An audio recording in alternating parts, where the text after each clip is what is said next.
Hello everyone, I'm Silverraptor and welcome to another Wargame Red Dragon video where I am planning to do something new than the usual videos that I have produced for you today.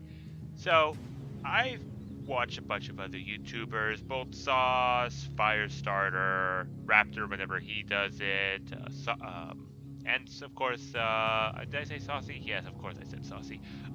Stealth, yes. That is another YouTuber that I watch. And I watch them for the entertainment value, just like everyone else in terms of Wargame. And one thing I've definitely noticed is that a number of them, like Boltsauce, puts their deck code in the description below of the deck that they're actually playing. And I thought that this would actually make for an interesting regular segment that I would want to do, where I would actually go to the different videos and copy the deck code, analyze it in front of you guys, see how they put it together, what was their general plan on making their deck together, and then go around playing with that deck in a regular game, with unedited, and then after I get a good feel for it in the follow-up videos, I will then go back to the editing table and modify it based on my play style, giving like the general feel of different troops and such, and then playing another game after that. Because one thing I was thinking about is that for new players especially, getting into Wargame Red Dragon is quite difficult. There's so many troops and the micro and the unit mechanics and everything is a little overwhelming to everyone. And of course, the hardest thing to do is diligently designing an army for you to use. And those who do import deck codes don't quite know offhand how that person put it together and why they put it together. And that is actually not a bad thing. It just means that you can edit the deck based on your playstyle because everyone has different playstyles. So I'm going to try this out. We're doing this with Boltsauce's German Netherlands Mechanized deck in a video he's done a while back. It was when I first had the idea, and in that time, I talked to Boltsauce about if he was fine with me doing it. He gave me the go-ahead, and just a tiny little bit of explanation of why he designed the deck the way he did. And so, with that knowledge, we're going to jump into it, and I'm going to cover the different units. And then in the next video, we are going to go and cover, or actually play, and hopefully get a good game going on. So, as usual for regular deck building, we are going to go into the logistics tab. So the first thing I notice that he has is a fob. And a fob is, of course, probably one of the most put in things into a deck. And I am one of those players of Wargame Dragon that subscribe to the philosophy that unless you have a very, very specialized deck, put a fob in every deck you can. Because the amount of supply, very useful for keeping stuff. It has 16,000 supply, very useful for keeping stuff repaired, resupplied, and everything. And if you don't want to have a fob in the beginning of the game, you can just delete it and then forget about it for the rest of the game. It is no harm, no foul. So that's pretty standard. Moving on, we have the Man Caddy 6x6. This is actually a very, very good supply truck. 1750 liters, it's 30 points, pretty fast on road and off road. And then, of course, he's also got some mat transports, CH53Gs. These are 1500 liters, and wait, really? 1500? They actually have less supply than the trucks.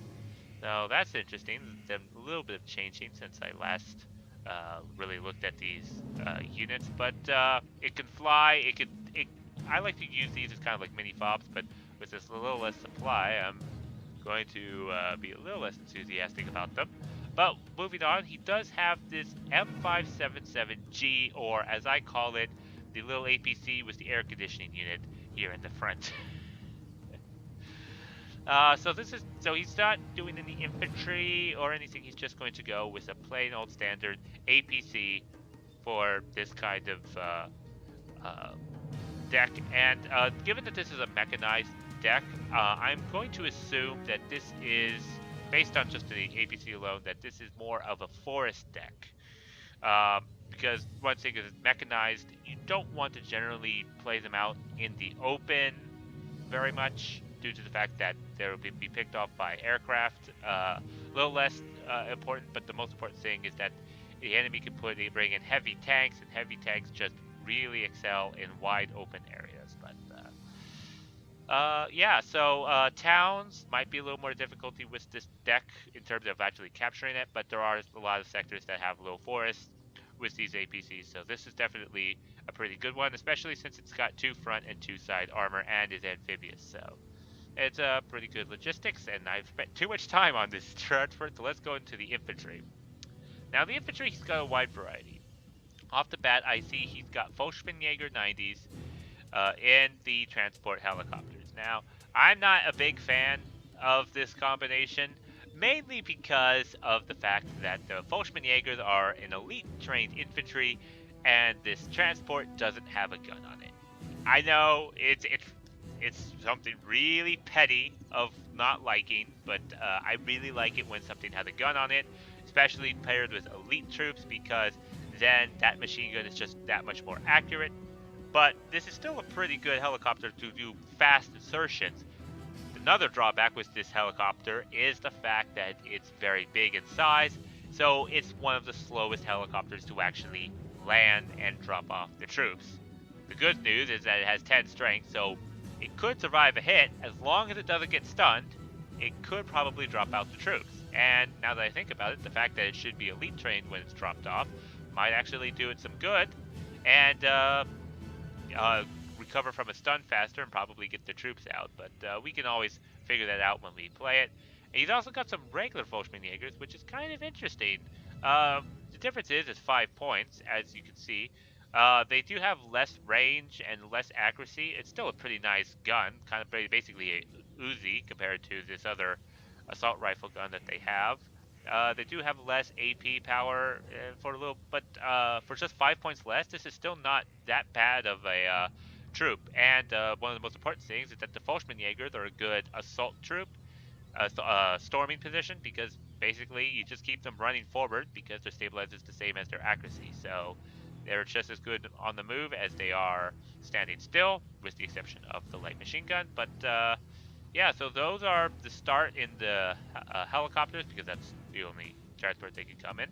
So let's go and further analyze of what other troops he has. He's got the Panzer Grenadiers 90s and the excellent Martyr 2. These are definitely going to be frontline units due to the fact that that 10 front armor can survive a lot of things, and that autocannon just equals death to everyone. Panzer Grenadier 90s and regular Martyr 1s, so these a little more populous. I see that he's made that veteran. That is definitely a good call, given that they're not as godlike as these Martyr 2s. Well, actually, the Martyr 2s, he does have the maximum amount. So he's got the maximum amount of Panzer Grenadiers that 90s that he can bring in these 2 troop transports. Panzer Grenadier 90s are, of course, very, very good. They more want to stand still and provide fire support, but oh man, can they hold a position. 24 AP power, very, very accurate, and high rate of fire assault rifle and light machine gun, so they could definitely hold a position, especially with these Martyr 1s, being able to take out any vehicle and provide supporting fire from infantry. Now he's got, oh god, I'm going to butcher this so bad, Stoltruppen 95. Well, maybe not as bad as I thought. These are an interesting troop. These actually look like a little bit more of an assault troop to go alongside the Fallschirmjägers. I can see myself moving these forward into position than staying still and attacking, given the fact that all of their weapons have less than 50% accuracy. But this is not bad for 20 points. Compare them to the Panzer Grenadier 90s, which is just 5 points more. They're pretty decent, and I can see that he's basically supplementing them in these 5-point trucks, or as I call them, the 5-point trucks of death. I can see what he's doing. These you can bring in at 25, a little more numerous, whereas Panzer Grenadiers with the Martyr 1s go up to 40 points per each one, so that gets pretty expensive. So these are a bit more spamming out shock troops. So I kind of agree with that. I like that. Next, he's got the plain old Grenadiers, 10-point infantry, and this is kind of surprising to me. I mean, yes, the gun is 50% accurate and nice rate of fire and decent range. But I'm surprised he's chose regular Grenadiers over Jaegers. Yes, Jaegers are 5 points more. Maybe that's his decision. He wanted to bring in 15-point troops rather than 20-point troops. That 5 points difference can do a lot. But still, Jaegers are Jaegers. Still light machine guns to wreck apart infantry, both range and rate of fire. I mean, okay, sure, Grenadiers have a more accurate gun, but the Jaegers have like 100 rounds per minute more, so that accuracy kind of makes up for it.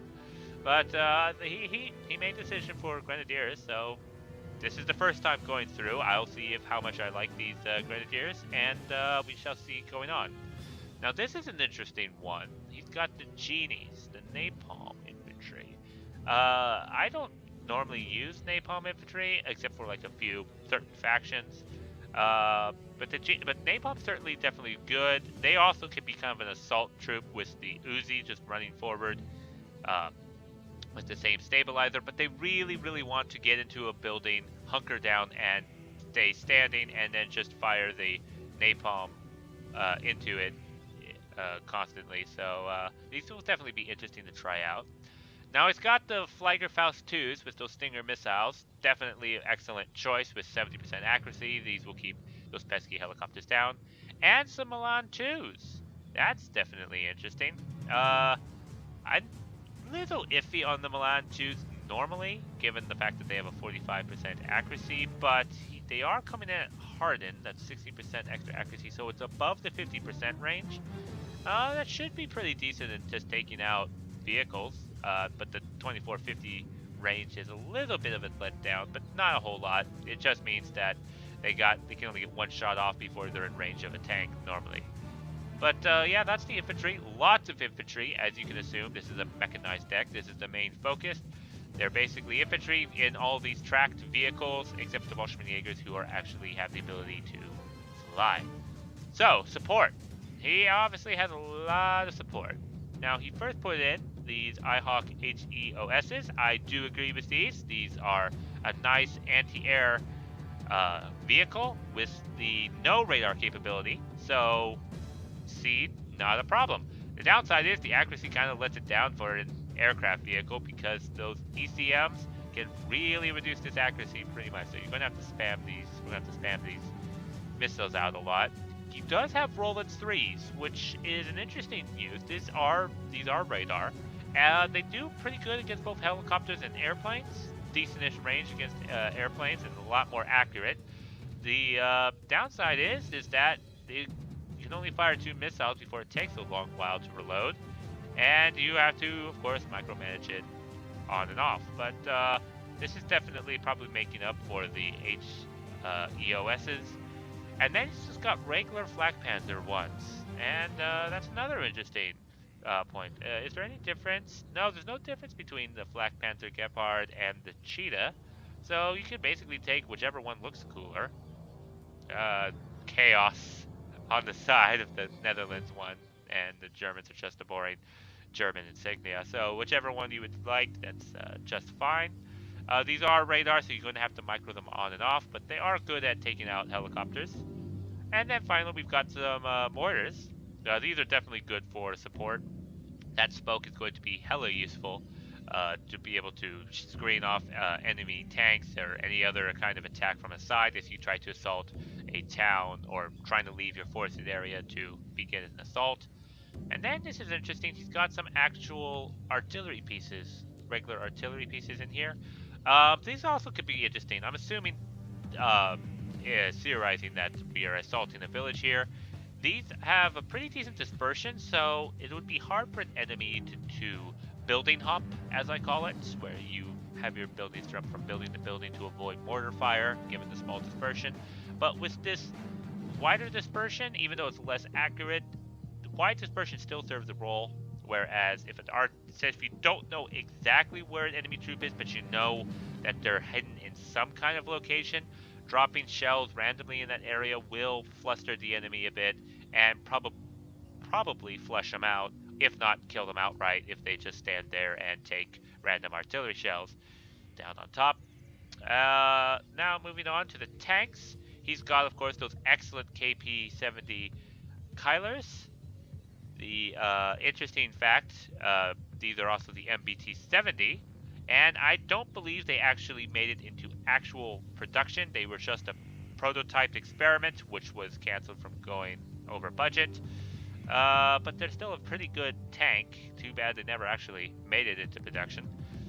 And then, of course, we've got some Leopard 2A1s. Now, this is definitely important given the fact that this is a mechanized deck. This is actually the best tank that the German and Netherlands could actually get for their points. So, the Netherlands do have basically the same tank here. So, it's basically whichever paint job you want. It's no difference whatsoever. Recon. Now, this is interesting. He's definitely liking these transports, the CH-53Gs. He's bringing in some infantry. Now these are militia infantry, but they're not supposed to engage. They're basically supposed to do what everyone expects recon to do. It's just to hide, sit with binoculars, and spot whenever enemy troops are coming. Now, given the fact that this isn't a troop transport, I am somewhat assuming that these are supposed to move up with the Fallschirmjägers together and basically spot for the Fallschirmjägers, or just basically get to the front line faster. This is kind of pretty expensive for recon piece, especially militia recon. But given the fact that you're not supposed to fight with these anyway, that should be fine. Then, of course, he's got some Leopard 1V Verkenning. And these are definitely excellent troop transport, very good recon, medium stealth, so that I think they can actually fire from forest and not actually be revealed, as you can see with that camouflage netting. So definitely no-brainer of why he chose that as a recon. And then, of course, he also got these interesting helicopters. Now, they're the same as the other German helicopters that he got, and they have very good optics to be able to spot overhead, get a different vantage point from the sky. The problem is that they've got 4 strengths, so you don't want to put them into an area where the enemy has any kind of AA, because most AA infrared missiles, especially fired from infantry, will kill these helicopters in one shot, unfortunately. Now, vehicle tab. Now, the vehicle tab, he actually has these Pratts in here with the TOW-2 missile. So the Milan 2s probably didn't suit him just enough so that he wanted to have a little more insurance. The problem is with this vehicle is that it's still only going to get one shot off before it's in range from any advancing tanks. So you kind of need to put this in a sort of a flanky position, have behind a bunch of other troops, tanks, infantry, and basically try to snipe vehicles before they can get too far forward to be able to do that. And they also, interestingly, have the Kano Ninjago Panzers. That's a mouthful. Now, this is an interesting choice, and I'm not sure I like it. What makes this piece pretty good is, first off, it's small size, so it has less of a chance to be hit by advancing, by basically incoming fire. The percentage rate of actually hitting actually goes down due to the fact that it's small, and it's got a really fast rate of fire. The downside is its accuracy is lacking, and it's 30%. Its range is limited, and it doesn't have a whole lot of AP power or HE power. In fact, it's not even kinetic, it's heat round. So it doesn't even increase AP power as it gets closer to APC. So it's going to take 2 shots to kill an APC, a normal APC normally. So yes, it has 12 rate of fire, so that 3 HE power can still do a lot to infantry, but that's all I can really see it for. And if you're having a bunch of martyrs around, it kind of makes it a little bit of a moot point, but we're going to still try these guys out. I'm sure Bolt has some things figured out. He is a good player. He probably thought this through, but I'm definitely going to try these out and see how these will fare in an actual fight, because I've never actually used them. So you can't really go off of just stats alone, because some units actually work differently in the actual gameplay than what their stats might suggest. And now the helicopters, he's of course got the excellent escorts with the autocannon and the Apache with the 4 rocket pods. These are definitely infantry slash anti-personnel carrier support. Helicopters definitely help get forward into the town. And helicopters is not what you expect much from a mechanized deck anyways in the future. So this is definitely going to be a good pick for the future. For planes, he's got the F-16 AMLU, which is a very good air superiority fighter. So very good choice there. He's got the Maverick missiles from the Block 150 CU, as well as the AMRAAM missiles to help defend it. So this is definitely the anti-tank. He's got one ECR, so you kind of need to take care of this guy. No spamming two of them and just taking out the radar AA that the enemy might have. Tornado IDSs, those 4 or 500 kilogram bombs. Excellent choice of just clearing out the front of buildings and other stuff. And the NF5Bs with their napalm. Definitely a good overall choice for the planes, but it's a lot of planes from to choose from. Very interesting pick. I'm surprised he invested so much into the planes. Normally, as a mechanized deck, you invest more into the vehicle tab because you can put a lot more of them there. But hey, this is what he's chosen. This is what we're sticking with. And these NF5Bs are better than the Alpha Jets. I do believe so. So that is the deck. We'll do a quick check of the Navy. It's pretty standard. We've got Lafayette, we've got a Congo, we've got a Chancery with those Sea-Wiz, Vulcan Sea-Wiz, to take out incoming missiles. And we've got just a regular Pohang, I guess even more Sea-Wiz to try to defend against the Lafayette and the Congo, even though the Lafayette has medium close-in weapon system. It only has those Crotel missiles at the end there, no actual Vulcan guns, so I can see why he's using the Chanceries and the Pohangs. And of course, STR-B90s are pretty good because they're Hellfire missiles. They're able to, and also they have got exceptional optics. They're essentially recon on the water that can go up rivers. If you're having trouble with recon, but you're fighting close to a river and you can bring these guys in, they can spot for your tanks and everything. So overall, very good, interesting deck. I do look forward to trying this out. So without further ado, I do hope you guys enjoyed me analyzing Boltsauce's German Netherlands mechanized deck. And I will see you all in the next video where we will try this deck out and see where it takes us. So thank you all for watching, and I will see you in the next one. Thank you and goodbye.